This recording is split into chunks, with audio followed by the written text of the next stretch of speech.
नमस्कार साथियों, diet ward में डिजिटल एजुकेशन में आपका हार्दिक स्वागत है। इस पाठ के अंदर रासायनिक अभिक्रिया उत्प्रेरक में इससे पहले वाले टॉपिक में अपन ने भौतिक परिवर्तन एवं रासायनिक परिवर्तन के बारे में पढ़ा। उसके बाद में रासायनिक समीकरण के बारे में पढ़ा और उसको बनाने के लिए रासायनिक समीकरण के जो चरण थे उनके बारे में पढ़ा था, जिसके अंदर अपन ने 3 या 4 टॉपिक को बिंदु जो थे उन्हें पूरा किया था। आगे के बिंदुओं के बारे में आप अपन इस भाग के अंदर अपन पढ़ेंगे कि यदि किसी भी रासायनिक समीकरण को अपन बनाते हैं, जैसे ये अपन ने एक रासायनिक समीकरण लिखा है, तो इस रासायनिक समीकरण के अंदर भाग लेने वाले और उत्पाद जो बनते हैं उनकी भौतिक अवस्था की जानकारी भी हमें इस समीकरण में लिखी होनी चाहिए। जैसे अपन इसको करें, जैसे ये कोयला कार्बन है, ये सॉलिड अवस्था में है, ऑक्सीजन गैस जो है गैस अवस्था में है, और बनने वाला जो उत्पाद है वह भी गैस अवस्था के अंदर हमें प्राप्त होता है। तो इस समीकरण के द्वारा हम जो पदार्थ भाग ले रहे हैं और जो उत्पाद बन रहा है उसकी भौतिक अवस्था की जानकारी भी रासायनिक समीकरण के द्वारा होती है। एक और बात आती है इसके अंदर, यदि किसी अभिक्रिया में भाग लेने वाले या बनने वाले उत्पाद का जलीय विलयन होता है, जैसे इसके अंदर अपन देखें ये सॉलिड है, ये लिक्विड है, और ये जो है एक्वेस सॉल्यूशन जो होता है जलीय विलयन, उसके द्वारा इसे लिखा जाता है। तो इन भौतिक अवस्था की जानकारी भी रासायनिक समीकरण के द्वारा हमें प्राप्त होती है। तो ये चौथा पॉइंट था रासायनिक समीकरण के चरण का। 5वां है जलीय अवस्था का, आपको बता दिया गया है। अब आता है छठी बात जो है वो है ताप और दाब की। किसी भी रासायनिक अभिक्रिया का जो समीकरण होता है उसके अंदर अभिक्रिया को पूर्ण होने के लिए जिस ताप और दाब की आवश्यकता होती है उसे उसके तीर के निशान के ऊपर ताप और दाब को लिखा जाता है कि कितने ताप और कितने दाब पर यह अभिक्रिया पूर्ण होगी। तो इसकी जानकारी भी रासायनिक समीकरण के द्वारा हमें प्राप्त होती है। तो ये था रासायनिक समीकरण का छठा चरण। अब आती है बात, किसी भी रासायनिक अभिक्रिया के अंदर वह अभिक्रिया उत्क्रमणीय या अनुत्क्रमणीय है। उत्क्रमणीय का मतलब होता है कि यदि किसी रासायनिक अभिक्रिया, जैसे अपन ने ये एक समीकरण लिखा, उसमें एक निशान लगाते हैं, इस निशान को हटाकर अपन इस प्रकार का निशान लगाते हैं। आप देख रहे हैं ये निशान थोड़ा सा अलग है, ये निशान उत्क्रमणीय अभिक्रिया का है।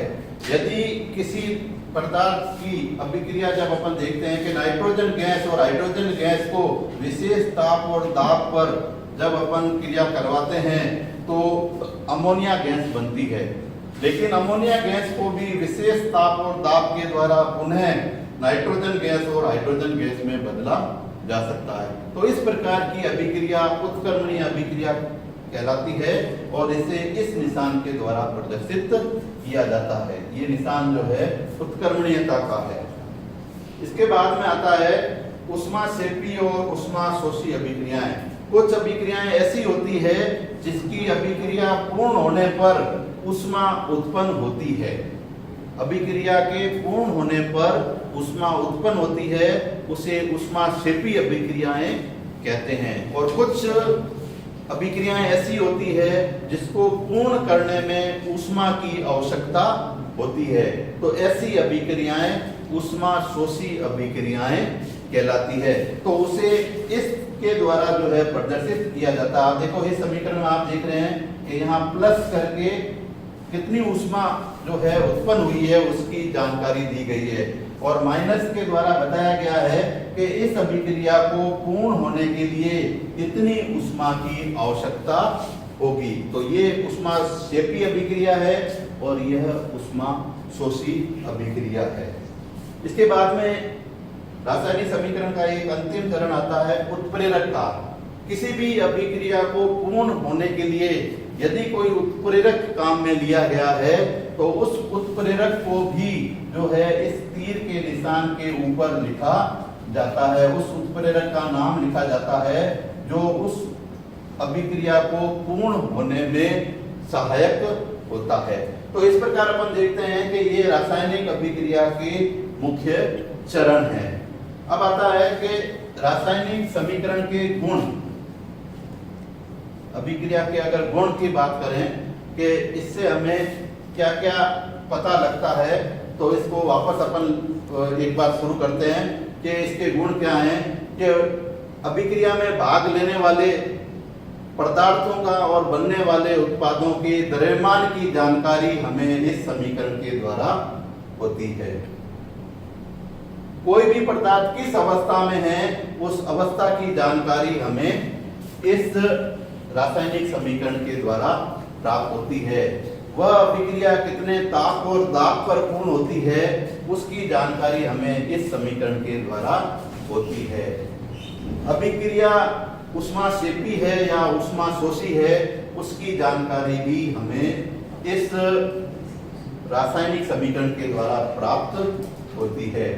किस रासायनिक अभिक्रिया में कौन सा उत्प्रेरक काम में लिया गया है, उसकी जानकारी भी हमें इस समीकरण के द्वारा होती है।